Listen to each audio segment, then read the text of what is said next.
If someone had told me a year ago that the man I'd spend my nights with was the same one whose relentless hammering shattered my morning peace, I would have laughed. Not a real laugh, but the dry, brittle kind I reserved for things that were too absurd to even contemplate. My life was a carefully curated collection of silences, a fortress built of routine and solitude. And Julian, my neighbor, was the siege engine at the gates, a constant, thrumming reminder of a world I had deliberately shut out. He had moved in 2 years prior into the old Henderson place next door.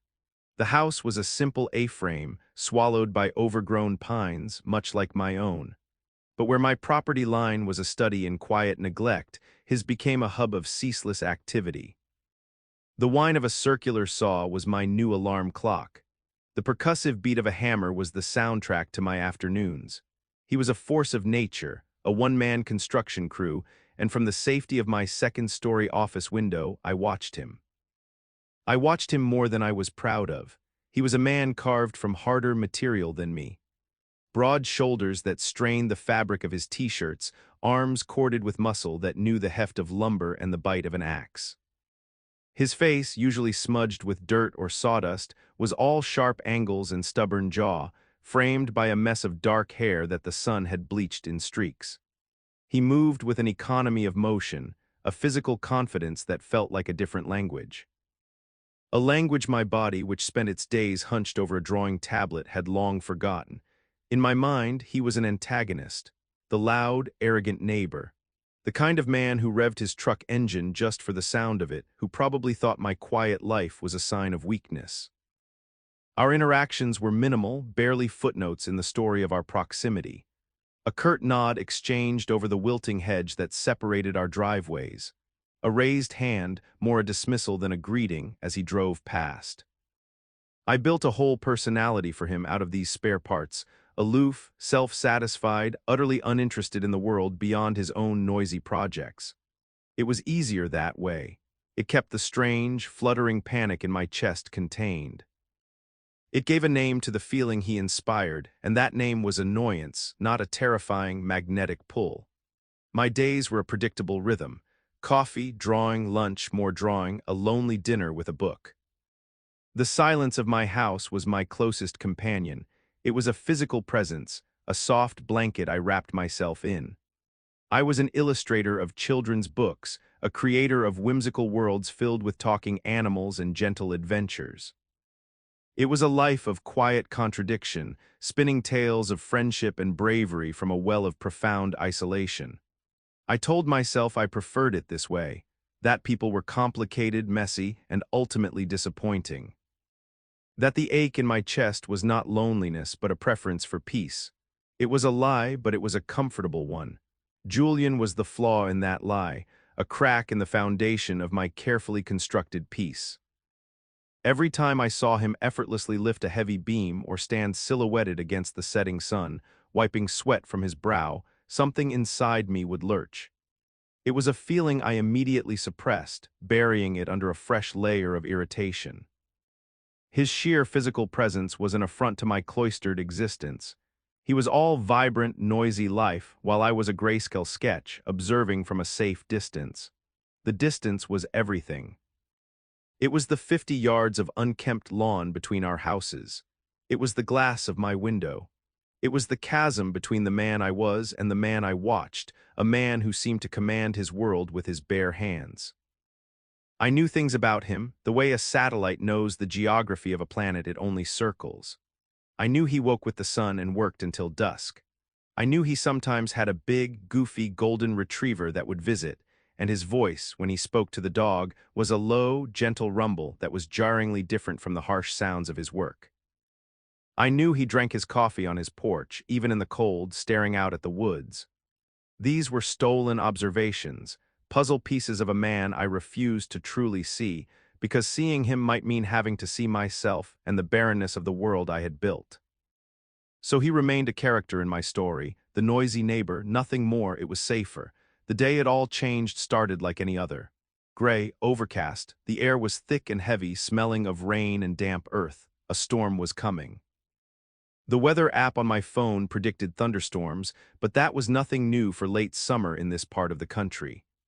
I settled into my chair, stylus in hand, ready to lose myself in a world of ink and color. But the storm that arrived was not a normal storm.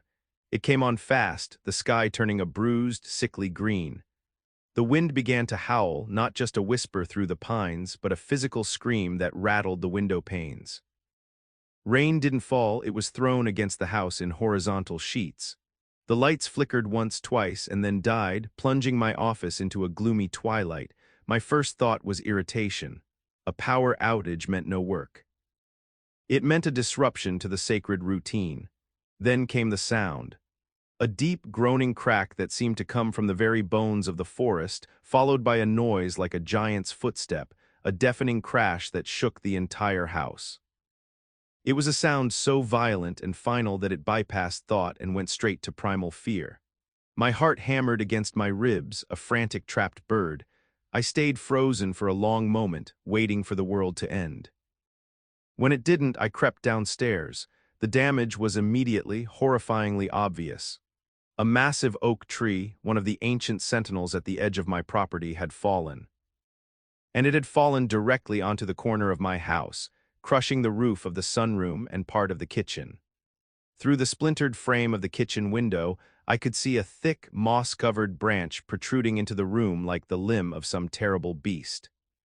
Rain was already pouring in, soaking the floorboards, turning my familiar space into something alien and violated. Panic, cold and sharp, seized me. My house, my fortress, my shell was broken.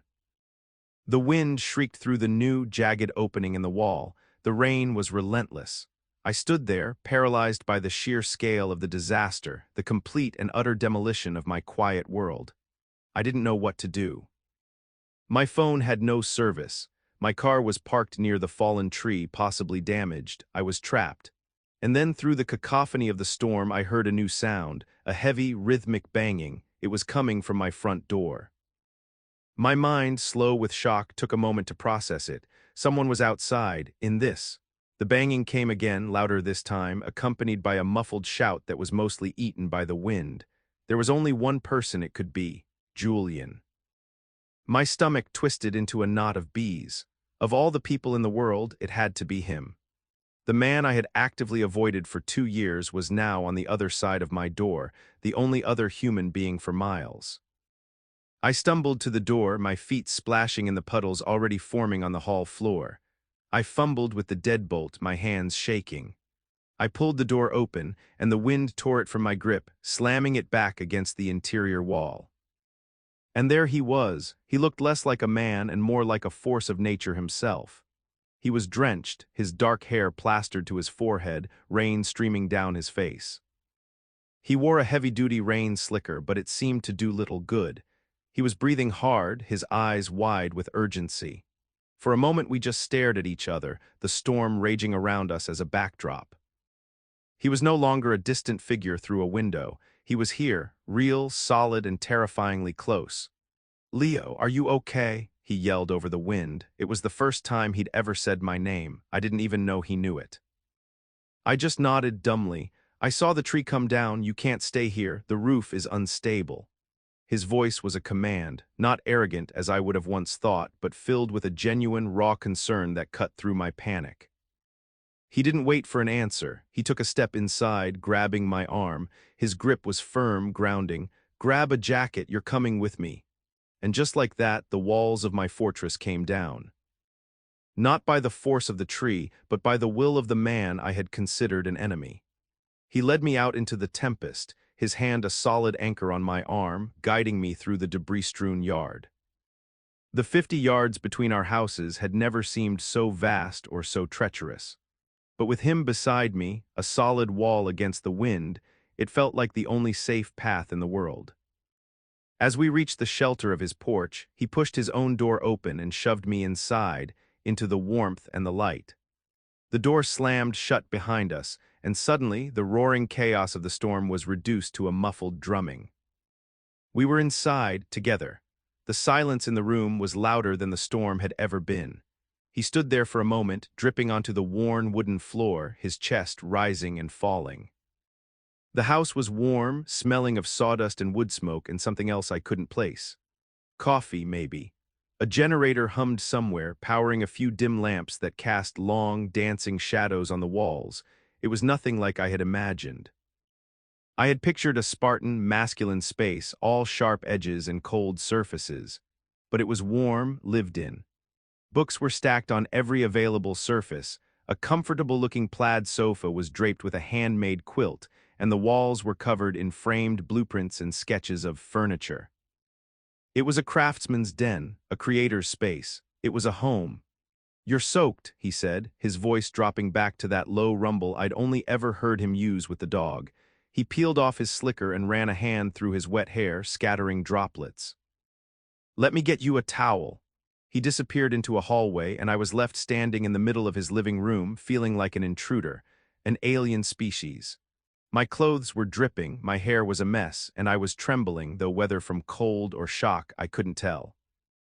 This was his space, his sanctuary, and I was in it. The intimacy of it was overwhelming. I was seeing behind the curtain, and the man I was finding was not the one I had invented. He returned with a thick, soft towel and a dry sweatshirt. "Here," he said, holding them out. "Get out of those wet things. You can use the bathroom down the hall." His eyes met mine, and for the first time I didn't see the aloof confidence I had always projected onto him. I saw something else. Weariness around the edges of his eyes, a flicker of uncertainty. He was just a man who had run into a hurricane to check on his strange, silent neighbor. The realization was a physical blow. I took the offering from his hands. Our fingers brushed. It was nothing, a fleeting, accidental contact, but for me it was a lightning strike. A jolt of heat shot up my arm, straight to my chest, where it bloomed into a painful, suffocating warmth. My breath caught in my throat. His skin was rough, calloused, but warm, so incredibly warm. I snatched my hand back as if I'd been burned. I saw his gaze flicker down to our hands for a fraction of a second before he pulled his back, clearing his throat.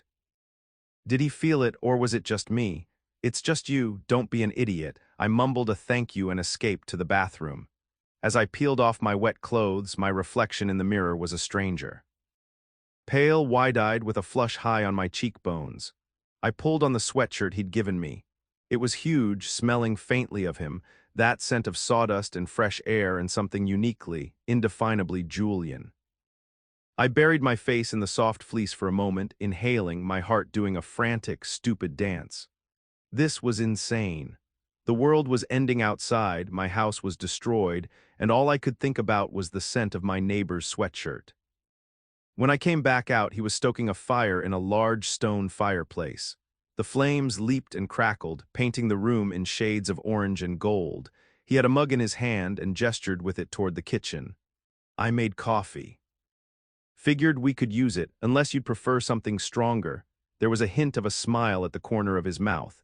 It transformed his face, softening the harsh angles. "Coffee is fine," I managed to say, my voice sounding thin. I sat on the edge of the sofa, clutching the towel in my lap like a shield. He brought me a heavy ceramic mug filled with steaming black coffee. It was blessedly hot, and I wrapped my cold hands around it. He sat in a worn leather armchair opposite me, the firelight flickering across his face, making shadows dance in the hollows of his cheeks. "That was a big tree," he said, his voice quiet. He wasn't looking at me, but into the flames. "Been worried about that one for a while, always leaned a little too close to your place." "You noticed?" I asked, surprised. He finally looked at me, a direct, searching gaze that made me feel transparent. "I notice a lot of things, Leo." The way he said my name was a physical touch. It settled in my stomach, a warm, heavy weight. I was worried when I saw it go. For a second there, he trailed off, shaking his head slightly. He had been scared, for me. The thought was so foreign, so utterly contrary to the narrative I had built that my mind struggled to accept it. The power dynamic, the one where he was the confident, imposing figure and I was the timid observer, felt broken. My house was in ruins. I was sitting in his living room, wearing his clothes, drinking his coffee. I was completely at his mercy. And yet, for the first time, I didn't feel small. His admission of worry, his simple act of care, had leveled the ground between us. He wasn't some unapproachable monolith. He was a man who got scared, a man who noticed leaning trees. We sat in silence for a long time after that. It wasn't the awkward silence of strangers. It was a comfortable quiet, filled by the crackling of the fire and the steady drumming of the rain on the roof. The storm outside was a raging beast, but in this small, warm room, we were in the eye of it. Safe, the world had been stripped down to this single space this moment, just the two of us and the fire and the storm. "You're an artist, right?" he asked eventually, his voice pulling me from my thoughts. I blinked, startled. "How did you know?" A small, almost shy smile touched his lips. "I see the light on in your office at all hours. Figured you weren't an accountant." He took a sip of his coffee. "And sometimes when I'm working outside, I can see you through the window. You're always staring at your desk. You look intense." My face burned. He'd seen me. He'd been watching me watch him. The idea was mortifying and thrilling all at once. "I'm an illustrator," I mumbled into my mug. "Children's books." His eyebrows went up in genuine surprise. "Really? I wouldn't have guessed. That's cool." He seemed to search for the right words. "You build whole worlds in there." It wasn't a question. It was a statement of fact. He actually saw. "And you," I said, feeling a surge of uncharacteristic bravery. "You're a builder." I gestured around the room at the beautifully crafted mantelpiece, the sturdy coffee table. "You made all this, didn't you?" A flush of color rose on his neck. He looked down at his hands, calloused and capable. "Yeah. It's what I do. I buy old, broken things and try to make them right again." He looked up, and his eyes were dark and serious in the firelight. "It's quieter than working with people."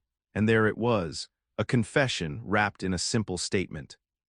It's quieter than working with people. He understood. He, the man I thought was the king of his loud, confident world, he understood the desire for quiet. He sought refuge just like I did. His was just built of wood and stone instead of silence and ink. The confession hung in the air between us, a bridge forming over the chasm I had so carefully maintained. The storm raged on, but the world inside this room had grown still and intensely focused. All the noise, both outside and in my own head, had faded away. There was only the fire and the rain, and the man sitting across from me who was slowly, terrifyingly, becoming someone I knew. "I thought you hated me," I said, the words tumbling out before I could stop them. They sounded small and childish in the quiet room. Julian looked genuinely shocked, his brow furrowed. "Hated you? Why would I hate you?" "I don't know," I said, feeling my cheeks heat up. "You're always so busy, loud, and I'm not. We never talk. I just figured you thought I was some weirdo hermit." He let out a short, breathy laugh, a sound of pure surprise. "Leo, I thought you hated me." He leaned forward, resting his forearms on his knees, his expression earnest. "You never looked at me. You never waved back. Every time I saw you, you disappeared back inside your house like you'd seen a ghost. I figured my noise was driving you crazy and you couldn't stand the sight of me." We stared at each other, the absurdity of it settling over us. 2 years of silent assumptions. 2 years of carefully constructed fictions, both of us playing the villain in the other's story. All of it was built on nothing, on air, and all it took was one storm to blow it all away.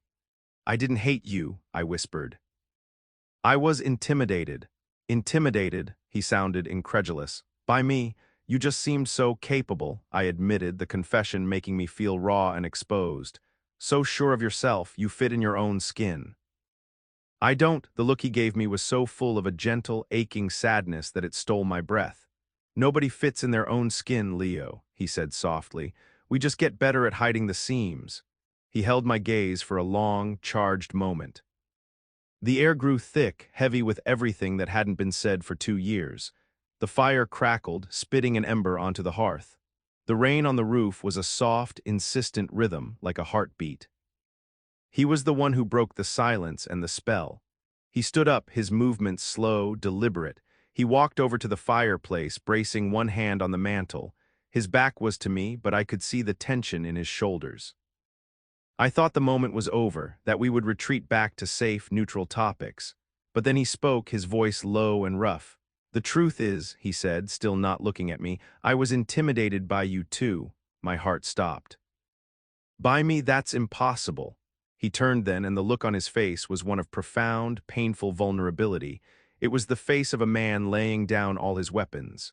"You have this stillness about you, this quiet world you live in. It looked peaceful, and I felt like a bull in a china shop every time I started up a saw. I was so afraid of breaking your peace. And maybe, he paused, swallowing hard, maybe I was jealous of it. The room was shrinking, the air thinning until it felt like there was only enough for the space between us. He took a step toward me, then another. He stopped in front of the sofa, standing over me. He was so close I could feel the heat radiating from him. He smelled of wood smoke and rain. I had to tilt my head back to look up at him. His eyes searched mine, and I saw a storm in them that rivaled the one outside. A storm of confusion and longing and fear. The same storm that was raging inside of me. Leo, he whispered, and my name was a prayer. I didn't know who moved first. Maybe he leaned down, maybe I leaned up. Or maybe the space between us simply collapsed under the weight of 2 years of unspoken things. His lips met mine, and it wasn't a crash of passion. It was a moment of quiet, desperate discovery. It was hesitant, soft, a question. His lips were chapped from the wind, but warm. He tasted of coffee and rain. One of his hands came up to cup my jaw, his thumb stroking my cheek, his touch both rough and unbelievably gentle. My eyes fluttered shut. My hands, which had been clutching my mug, found their way to his waist, gripping the fabric of his shirt. I was anchoring myself to him. He was the only solid thing in a world that had been torn from its foundations. The kiss deepened, but it remained slow, searching. It was a conversation without words, a confession. This is what I was afraid of. This is what I wanted. He made a low sound in the back of his throat, a sound of surrender, and that was the moment I knew. I knew he felt it too, this terrifying, beautiful, world-altering thing. When we finally broke apart, we were both breathless. He rested his forehead against mine, his eyes closed. The fire crackled. The rain fell. And in the ruins of my old, quiet life, something new and terrifying and wonderful was beginning to grow. The night passed in a blur of hushed conversation and stolen touches. We didn't move from the sofa, we just talked. We unspooled 2 years of assumptions, laying them bare in the warm glow of the dying fire. He told me about leaving the city, about a contracting business that had collapsed under the weight of a dishonest partner, about coming here to build a life with his own 2 hands because they were the only things he could trust.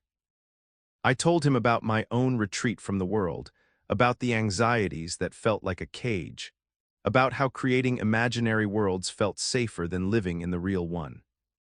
Sometime in the deep, dark hours of the morning, with the storm finally quieting to a gentle patter, we fell asleep. I woke up first, curled on one end of the sofa, with his jacket draped over me like a blanket. Julian was asleep in the armchair, his head tilted back at an uncomfortable angle, his face relaxed and younger in the soft gray light of dawn.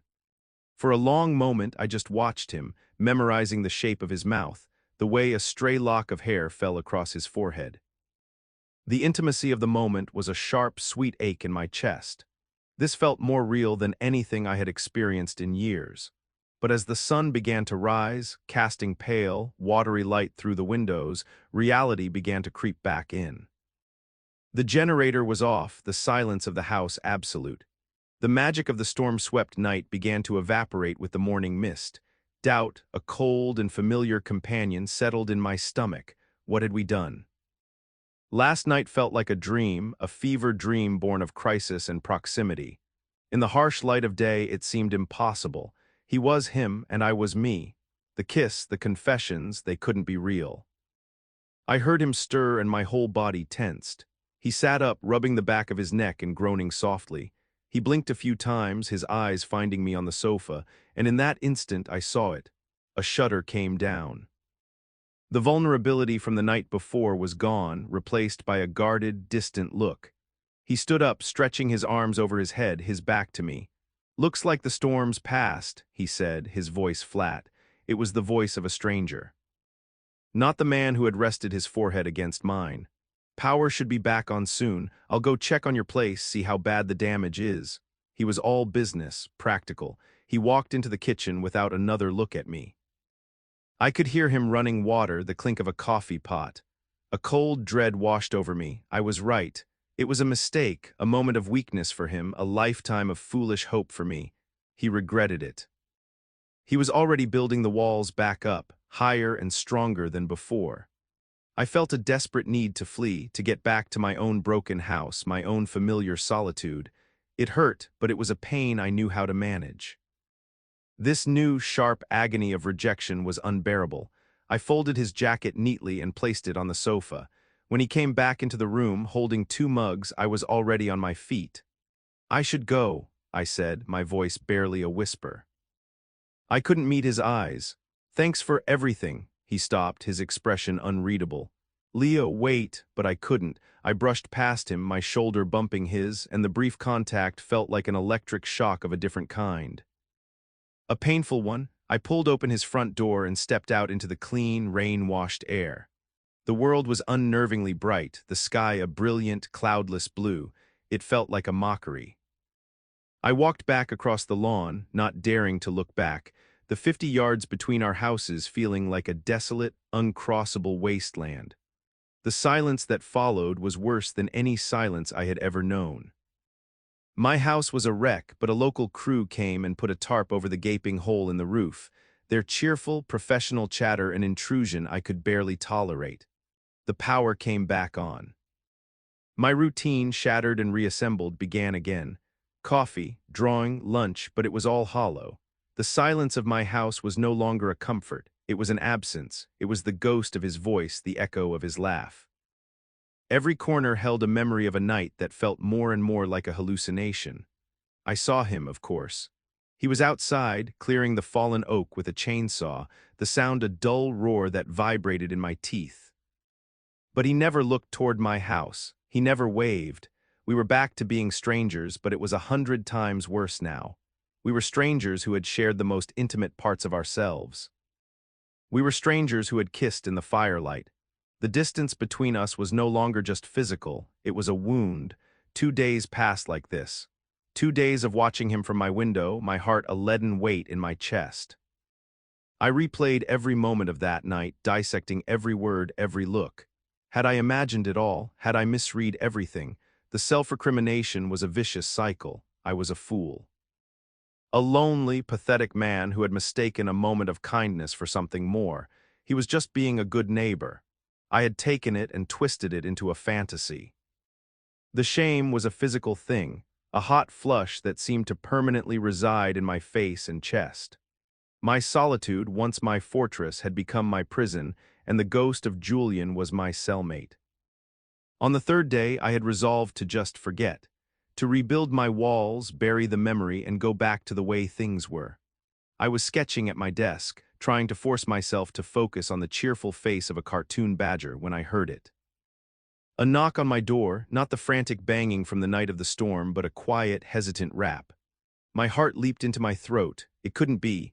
I froze, my stylus hovering over the tablet. The knock came again, a little more insistent this time. Slowly, as if moving through water, I got up and walked to the door. I peered through the peephole and my breath hitched. It was him. He was just standing there on my porch, his hands shoved into the pockets of his jeans, looking down at his boots. He looked nervous. My hand trembled as I unlocked the door and pulled it open. He looked up and his eyes were filled with a weary, apologetic light. He looked just as tired as I felt. "Hey," he said, his voice quiet. "Hey," I replied, my own voice a croak. An awkward silence stretched between us. He shifted his weight from one foot to the other. "Look," he started, then stopped, running a hand through his hair in a gesture of pure frustration. I'm not good at this." He finally met my gaze, and the raw vulnerability was back, the same look he'd had in the firelight. "That morning I was an ass, I'm sorry." I just stared at him, unable to form words. "I woke up," he continued, his words coming in a rush, "and the sun was out and everything was normal again, and I panicked. What happened that night, it wasn't normal, not for me, and it scared the hell out of me." He took a deep breath. "I don't do that, I don't let people in. It's easier to just build things you know. But then you were gone, and the last 2 days have been quiet, too quiet. I missed the sound of your light being on." The confession hit me with the force of a physical blow. He had been feeling it too, the silence, the absence. He hadn't been regretting it, he had been afraid of it, just like me. "I thought you regretted it," I whispered, the words tasting of relief. "I thought it was a mistake." "A mistake?" He took a step closer, his expression incredulous. Leo, that was the most real thing that's happened to me in years. He was on my doorstep now, so close I could see the flecks of gold in his brown eyes. I'm scared of this, of whatever this is. But I think I'm more scared of going back to the way things were before. The dam inside me broke. All the fear and loneliness and longing of the past 2 days, of the past 2 years, came pouring out. Me too, I said, my voice thick with emotion. A slow, beautiful smile spread across his face. It was like the sun coming out after the storm. Good, he said softly. He reached out not to touch me, but he held his hand out palm up in the space between us. An offering. Can I come in, or maybe you could come over, we don't need a storm this time. I looked at his hand.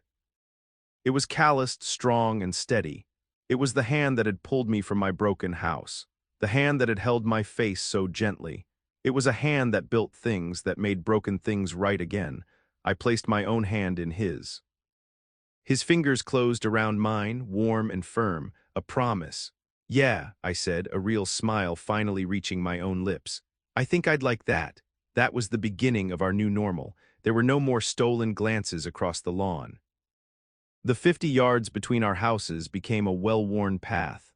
Some days I would bring my sketchbook over to his workshop, the scent of fresh-cut cedar, and the sound of his sanding a comforting backdrop to my work.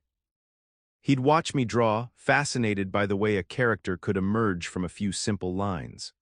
Other days, he'd come to my place, tracking sawdust onto my clean floors, and I wouldn't mind at all.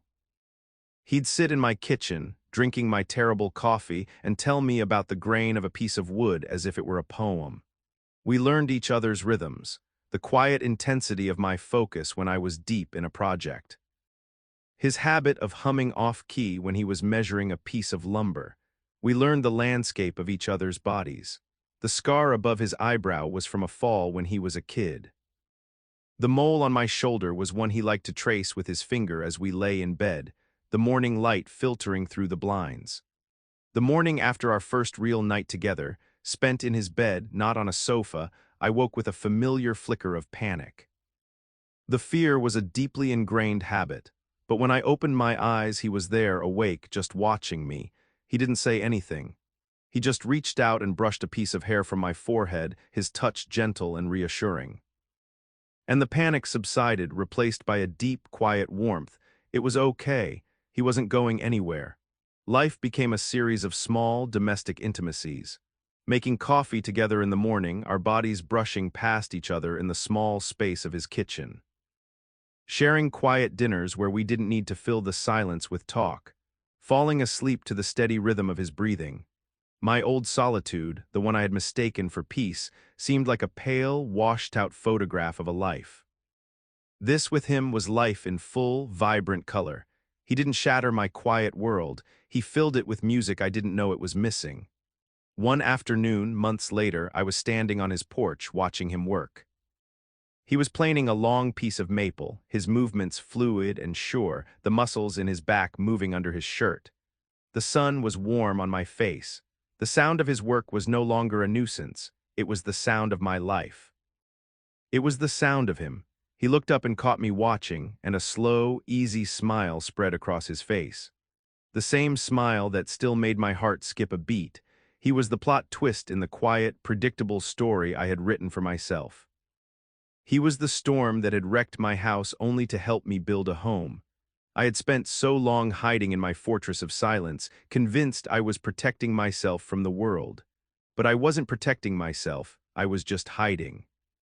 Julian didn't just pull me from a collapsing building. He pulled me from a collapsing life.